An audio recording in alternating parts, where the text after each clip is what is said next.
Hello दोस्तों, मेरा नाम है आर्यन और जरा ये सुनो। To when will we get the first people to Mars? I think we have a decent shot of doing that in about I'd say like call it 5 years, something like that.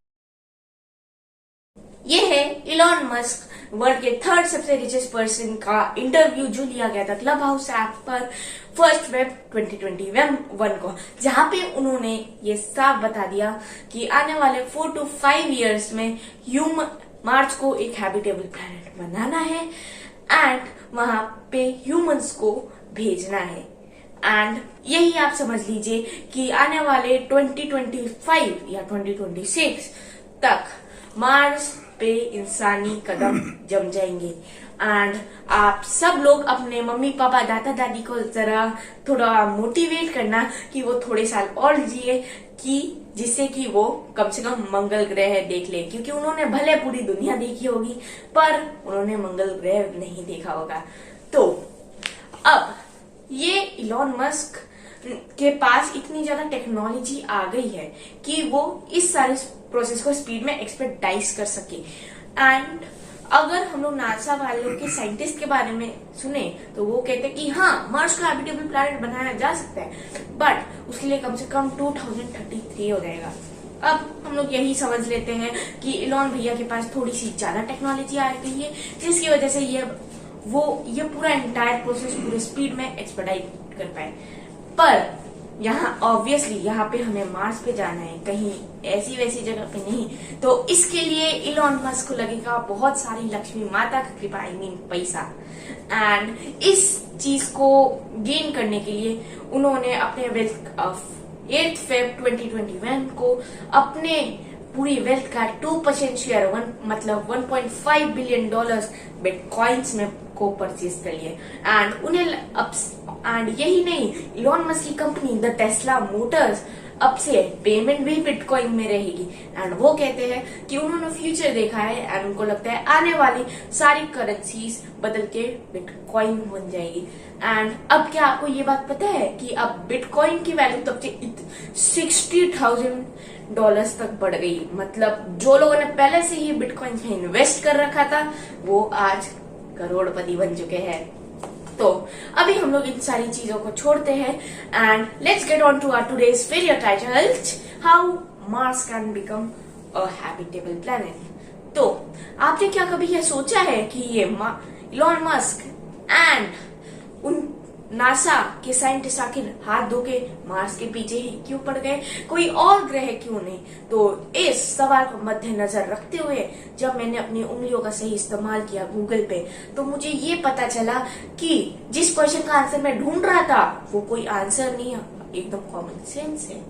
And वो common sense क्या है भैया? तो वो sense ये है कि जो प्लैनेट्स सन के बहुत पास हो सकते हैं, for example mercury and Venus, वहां पे बहुत ही ज्यादा एक्सट्रीम हीट होगी एंड हम लोग वहां पे नहीं रह सकते। एंड वही हम लोग कोई rough planet for example Pluto, वो सन से बहुत दूर है, जहां पे हम लोग अगर कदम भी रखें तो हमारी कुल्फी जम सकती है, तो उसको हम लोग एक्सक्लूड करेंगे। एंड अब बाकी बचे हुए 4 planet Saturn, Jupiter, Uranus and even Neptune, इनका क्या? पर ये तो गैसियस जाइंट्स है, आई मीन गैस से बने हैं and that's why they are also known as gaseous giant. मतलब समझ रहे हो कि अगर आप इसके ऊपर अपना कदम रखो तो आप धीरे धीरे इसके कोर पे पहुंच जाओगे। एंड आप लोग समझदार है, आप समझ गए होंगे वहां पे रहा नहीं जा सकता। So now we are left with सौरमंडल्स ओनली ग्रह, हमारा मार्स, जो ना तो सन से ज्यादा दूर है ना ही ज्यादा पास, एंड उसका अपने पास अपना एटमॉस्फेयर भी है। एंड जब सारे के सारे साइंटिस्ट ने ये चीज रियलाइज करी, वो लोग रेस में लग गए कि पहले मार्स कौन पहुंचेगा। एंड यू नो कि सबसे पहले मार्स पे पहुंचने वाली जो कंट्री थी वो थी the Soviet union, I mean Russia. And वो उन्होंने चांद पे पहुंचा 1976 पर। एंड फिर अभी तो यहीं पर कहानी शुरू हुई है, अभी तो धीरे धीरे इसके क्लाइमैक्स ट्विस्ट आते जाएंगे। तो 1997 में यूएसए ने एक रोवर भेजा, आई मीन नासा ने एक रोवर भेजा मार्स पे, उसके एंड उन्होंने उस रोवर ने वहां की सॉइल को टेस्ट किया, आई मीन रेत को टेस्ट किया, पर वो एक बहुत ही अच्छी चीज से अनजान था एंड वो एक चीज नहीं ढूंढ पा रहा था। आई मीन ढूंढ लिया था बट उसको नहीं पता था कि वो चीज क्या थी। थोड़ा आपको गेस करने का मौका देता हूँ। वही चीज जो हमारी लाइफ के लिए बहुत एसेंशियल होती है एंड वही चीज जिसकी वजह से हमारा पूरा का पूरा बॉडी 70% तक भरा होता है। Yes, you guessed it right, water. फिर उस रोवर ने कुछ दिनों बाद ये बताया कि water in the form of frozen ice Mars पे है। एंड फिर उसके बाद उन सारे साइंटिस्ट के अंदर इतना बड़ा लड्डू फूटा, इतना बड़ा फूटा कि उसको खाकर उनके पास इतनी ज्यादा एनर्जी आ गई कि वो अब चाहते कि वो पूरा मार्स पे अपना बस्ती बना ले। एंड इसी इंफॉर्मेशन का फायदा उठाया अपने इलॉन मस्क ने एंड उनकी space agency the space x जल्दी से जल्दी मार्स को हैबिटेबल बनाने वाली है। तो पहले हम लोग मार्स की कुछ अच्छी चीजें जानते हैं एंड देखेंगे बाद में कि कौन कौन से हमको जुगाड़ एंड आंसर्स लेने पड़ेंगे जिसकी वजह से हमें एक मार्स को हैबिटेबल बनाना पड़ेगा। अब ये सब कुछ चीजें स्टार्ट करने से पहले मैं आपको 3 नए फैक्ट्स बताना चाहता हूँ। First fact, earth and Mars के बीच में टोटल 327.42 मिलियन किलोमीटर का डिस्टेंस है। मतलब समझ रहे हो, एक सैटेलाइट मार्स पे 11 आवर्स पे पहुंचता है एंड वो भी मार्स 2 टाइम्स, जब 2 आवर्स के बाद, आई मीन 2 इयर्स के बाद अर्थ के सबसे क्लोजेस्ट फॉर्म में आता है एंड तभी वो सैटेलाइट रिलीज होनी चाहिए, वरना उसका मार्स पहुंचना लगभग इम्पॉसिबल ही है। मतलब पॉसिबल है बट इसका होना ही इम्पॉसिबल है। ठीक है, इम्पॉसिबल जैसा ही नहीं। सो ये तो हो गया हमारा डिस्टेंस। अब आप सोचिए कि सैटेलाइट अगर कोई स्ट्रेट जारी हो मार्स के लिए तो देन उसे कितना टाइम लगता होगा या उसकी स्पीड कितनी होगी। तो 11 मंथ्स लगता है, मतलब अप्रोक्सीमेटली 1 ईयर लगता है मार्स पे पहुंचने के लिए एंड उसकी स्पीड आप जान के बड़े हैरान हो जाएंगे, दंग हो जाएंगे, क्योंकि उसकी स्पीड होती है 11 किलोमीटर्स पर सेकेंड। ये बहुत ही ज्यादा होती है कि एंड ऑब्वियसली मार्स पे जाना है तो इतनी ज्यादा स्पीड तो चाहिए ही होगी।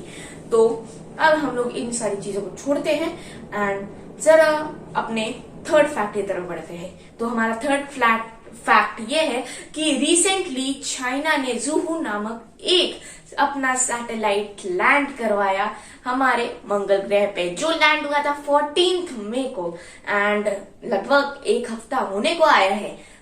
तो ये फैक्ट आपको जान के कैसा लगा मुझे कमेंट बॉक्स में जरूर बताइएगा। तो चलिए देखते हैं कि मार्स के अंदर क्या क्या अच्छी अच्छी चीजें जो हमको हेल्प करेंगी। तो फर्स्ट थिंग, मार्स के पास अपना ग्रेविटेशनल फोर्स है, अपना एटमॉस्फेयर है, ठीक है, ये 2 अच्छी चीजें, पानी भी है। अब हमको और क्या चाहिए, पर हम लोग उस मार्स के पास जो ये सब कुछ है उसका एटमॉस्फेरिक प्रेशर अर्थ के कंपैरेटिवली टू अर्थ 1/3 है, मतलब बहुत ही ज्यादा कम है।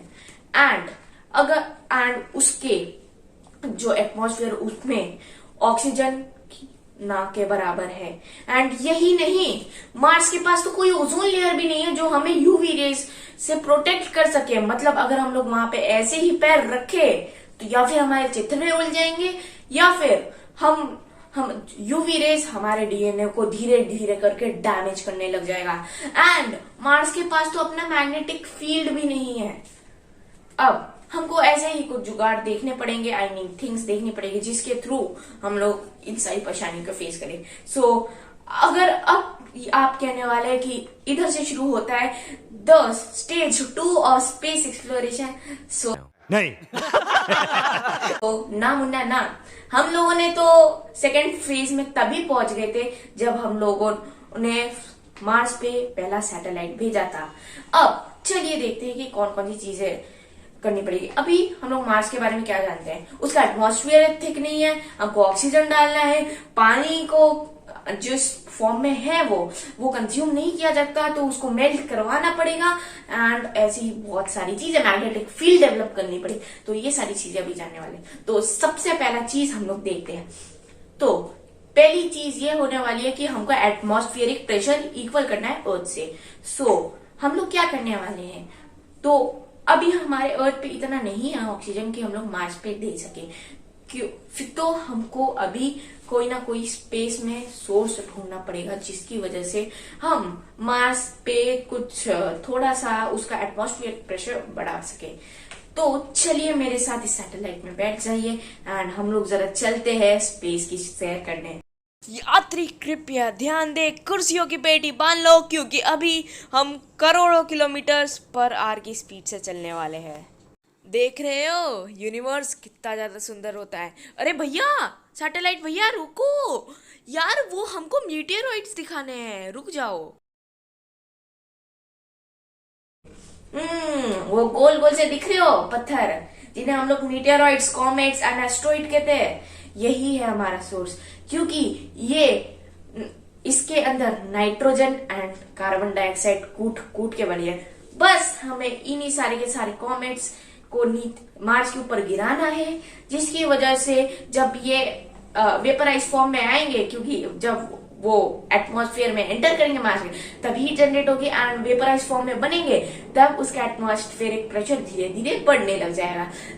हमको अब बस यही कार्य करना है। तो अगर आप सोचे कि कितने हमको लगेंगे मीटियोराइट्स, तो देन 10,000 से नीचे काम तो बनने नहीं वाला। ठीक है, मतलब 10,000 अगर कैलकुलेशन करें तो मीटियोराइट में जितना भी है कार्बन डाइऑक्साइड और नाइट्रोजन, तो उतने ही साइज के हमको कम से कम 10,000 मीटियोराइट्स लगेंगे। तो अभी ये चीज सुनते से ही मेरे थोड़े पसीने निकल गए। तो अब जैसे ही ये मीटियोराइट्स गिरेंगे, ये वेपराइज हो जाएंगे एंड एटमॉस्फेरिक प्रेशर 10,000 मीटियोराइट्स गिरने के बाद थोड़ा थोड़ा अर्थ के जैसा हो जाएगा। अब इसका एक छोटा सा हमारे पास एडवांटेज भी होगा कि जब इसका एटमॉस्फेरिक प्रेशर बढ़ जाएगा, तब मार्स में जल्दी से ग्रीन हाउस गैसें बढ़ जाएगी, सन की हीट ट्रैप होने लग जाएगी एंड जो वाटर आइस के फॉर्म में है, वो धीरे धीरे वाटर वेपर बन के अब मार्स में वाटर साइकिल भी स्टार्ट होने लग जाएगी, जो बहुत ही अच्छी बात है। बट ये वाटर साइकिल स्टार्ट हुई है, यहाँ पे एक छोटी सी गड़बड़ हो सकती है, क्योंकि मार्स में उतने ज्यादा गड्ढे नहीं है, तो देन रिवर बनेगी नहीं वहां पे कोई ओशन सेपरेट नहीं होने वाला। एंड ड्यू टू दिस क्या हो सकता है कि मार्स के ऊपर जब बहुत सारी बारिश हो, तो मार्स पूरा का पूरा पानी से घिर जाए एंड हमारे अर्थ से भी ज्यादा ब्लू हो जाए। तो अब इस चीज को अवॉइड करने के लिए हम क्या करेंगे, तो हम लोग बड़ी बड़ी drill machines and USBs, I know आपको थोड़ा ऑकवर्ड लगेगा, क्योंकि मार्स पे ये सारी चीजें लेकर जाना, कंस्ट्रक्शन टूल्स ले जाना पागल बनते हैं। बट अगर लेकर चले जाते तो हमको वहां पे बड़े बड़े होल्स बनाने पड़ेंगे, जिसके थ्रू अगर जब होल्स के अंदर पानी पहुंचेगा, तब वो पानी कलेक्ट हो जाएगा एंड उसको स्पेस चाहिए होगी फैलने के लिए, तो वो धीरे धीरे लैंड को कट करते हुए आगे बनेगा एंड फिर उसके बाद रिवर्स फॉर्म हो जाएगी। तो ये हो गया हमारी अगली चीज। अब हमारे पास और कौन सी चीज बची है, देखा जाए तो हमारे पास वो चीज है कि ऑक्सीजन कैसे बनेगी। तो अगर हमको इसकी कोई चीज ढूंढने की जरूरत नहीं, क्योंकि हमारे प्यारे साइंटिस्ट लोगों ने इसका पहले से ही उपाय देख रखा है। जो ये आप एल्गी देख रहे हैं, ब्लू ग्रीन एल्गी, ये इन्हीं चीजों से हम बने हैं एंड इसी तरीके से ये जब मल्टीप्लाई होती है तो धीरे धीरे प्लांट्स का रूप लेने लगते हैं। बस हमें इसको वाटर में छोड़ देना है मार्स के, ये मल्टीप्लाई होगी एंड धीरे धीरे प्लांट्स का रूप लेने लग जाएगी, जिसकी वजह से अब मार्स थोड़ा थोड़ा जैसा दिखने लग जाएगा। एंड यू नो कि वहां पे ऑक्सीजन बहुत कम है, मतलब ना के बराबर है, तो देन वो सारी कार्बन डाइऑक्साइड ले लेंगे प्लांट्स एंड धीरे धीरे ऑक्सीजन लेने लग जाएंगे। एंड क्या आपको ये बात पता है कि ओजोन लेयर का फॉर्मूला O3 होता है, ठीक है, O3, O2 होता है ऑक्सीजन का एंड O3 होता है ओजोन का। मतलब अगर ऑक्सीजन में एक एलिमेंट एक्स्ट्रा जुड़ जाए ऑक्सीजन का, देन वो O3 बन जाता है, ओजोन बन जाता है। तो अगर धीरे धीरे वो मार्स की हाइट पर धीरे धीरे O3 फॉर्म होने लग जाएगा एंड उसके पास एक थोड़ी सी पतली, बट हाँ इतनी पतली तो होगी, आई मीन इतनी सफिशिएंट तो होगी वो ओजोन लेयर, जिसकी वजह से वो यूवी रेस को हमारे तक पहुंचने के लिए रोक दे। अब हमारे लगभग सारी चीजें हो गई, बट अभी हम लोग कौन सी चीज से बचते हैं, तो लेट मी थिंक। एक चीज है जिससे हम लोग जूझने वाले हैं एंड वो चीज ये होने वाली है कि हम मार्स के पास अपनी खुद की मैग्नेटिक फील्ड तो है ही नहीं, अर्थ के पास जैसे मैग्नेटिक फील्ड है मार्स के पास तो है ही नहीं, तो अब हम क्या करेंगे? Yes, we have an idea. क्या पता आपने मैग्नेट्स तो सुने हैं, पर अर्थ में इतने मैग्नेट्स नहीं है कि हम लोग मार्स को दे सके, तो हम लोग मेटल्स लेंगे एंड मेटल्स को इलेक्ट्रोमैग्नेट्स में कन्वर्ट करके हम लोग उसके पोल्स में डाल देंगे, जिसकी वजह से मैग्नेटिक फील्ड बन जाएगी। अब यहाँ पे वीडियो लगभग हमारी खत्म हो चुकी है, बट जाने से पहले मैं आपसे एक क्वेश्चन पूछने वाला हूँ। ऐसी कौन सी चीज आपको सबसे ज्यादा पसंद आएगी जब आप मार्स पे रहने वाले हैं, या आप जब हम लोग मार्स में रहेंगे तब आपको सबसे ज्यादा कौन सी चीज का दुख होगा? एंड एक लास्ट क्वेश्चन मैं आपसे पूछने वाला हूँ, जिसका आंसर आपको कमेंट बॉक्स में देना पड़ेगा, एंड वो ये है कि जब आप मंगल पे खड़े हो तब आप मंगल पे भारी हो कि मंगल आप पे? तो इस क्वेश्चन का आंसर देना मत भूलेगा। मैं आपको मिलूंगा अपनी अगली वीडियो के लिए, तब तक के लिए टाटा बाय बाय।